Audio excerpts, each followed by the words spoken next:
अर्जुन का धनुष नीचे क्यों गिर गया, इसका जवाब है आतताई को मारना। इसमें कुछ न कुछ स्वार्थ पक्का होता है कि मेरे देश की रक्षा तो मेरा है ना, मेरे देश की रक्षा हो तो मेरा कुछ आ गया तो मेरा स्वार्थ आया।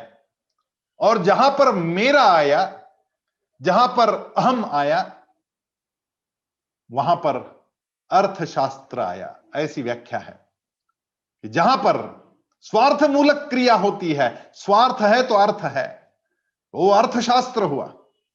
जो भी स्वार्थ मूलक क्रिया है उसको अर्थशास्त्र कहा जाता है। और अहेतुक क्रिया जो है, जिसमें कोई मेरा स्वार्थ नहीं, निस्वार्थ अहेतुक क्रिया है, उस शास्त्र को धर्मशास्त्र कहा जाता है।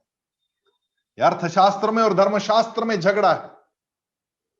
और याज्ञवल्क्य स्मृति में बहुत स्पष्ट रूप से लिखा गया है कि अर्थशास्त्रात् तु बलवद धर्मशास्त्रामिति स्थिति ही।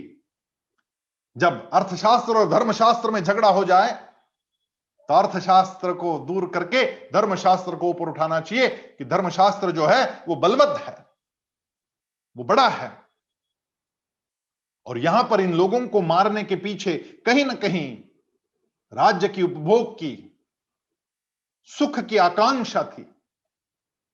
और इसलिए यह अर्थशास्त्र है, यह धर्मशास्त्र नहीं। इस प्रकार का विचार अर्जुन के मन में है। और धर्मशास्त्र कहता है अहिंसा परमो धर्म, अहिंसा यह परम धर्म है, इससे बड़ा कोई धर्म नहीं हो सकता। तो स्वाभाविक रूप से धर्मशास्त्र और अर्थशास्त्र के बीच में अर्जुन के मन में झगड़ा आया। अर्जुन के मन में द्वंद्व खड़ा हो गया।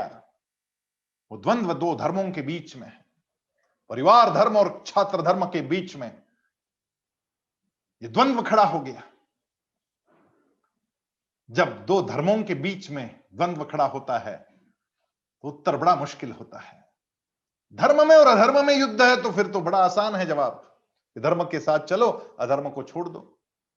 यहां पर दो धर्मों के बीच में युद्ध चल रहा है। बाहर का युद्ध अर्जुन के लिए बहुत मामूली सा युद्ध है, अंदर का युद्ध जो मन में चल रहा है वो धर्म युद्ध। इसका उत्तर अर्जुन के पास इस क्षण नहीं है। और यह कारण है कि अर्जुन का धनुष यहां नीचे गिर गया। जब धर्म और अधर्म में युद्ध हो तो बड़ा आसान है, मैं झूठ बोलूं या पिताजी की आज्ञा का पालन करूं। आप क्या कहेंगे? पिताजी की आज्ञा का पालन कर। सत्य धर्म का पालन करना चाहिए तो झूठ बोलने का कोई कारण नहीं। लेकिन सत्य धर्म में और पुत्र धर्म में यदि विवाद खड़ा हो जाए, एक बच्चे ने मुझे पूछा था कि मेरे समझ में नहीं आ रहा है मैं क्या करूं।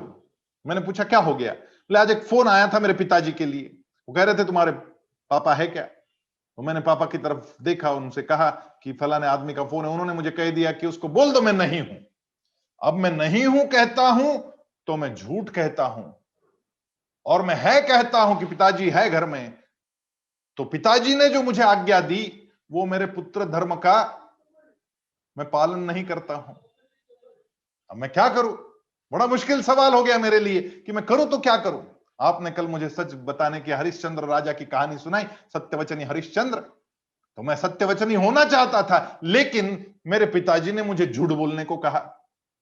तो मैंने कहा तूने क्या किया फिर? तो उस बच्चे ने कहा कि मैंने तो पिताजी की बात मान ली, झूठ बोल दिया। मैंने कहा ऐसा क्यों किया तुमने? तो वो कहता है कि नहीं तो बाद में मुझे मार पड़ती, झूठ बोलने पर कोई मारने वाला नहीं था। सत्य धर्म का पालन मैं नहीं करूं तो मुझे कौन बोलने वाला था, लेकिन मैं पुत्र धर्म का पालन नहीं करूं तो पिताजी मुझे मारते, इसलिए मैंने ऐसा किया। अब उसने अपना सॉल्यूशन ढूंढ लिया उस समय, लेकिन अर्जुन को सॉल्यूशन नहीं मिल रहा है और अर्जुन बड़ा विषादग्रस्त है इस समय। वो जो मन में युद्ध है वो बड़ा घनघोर युद्ध है।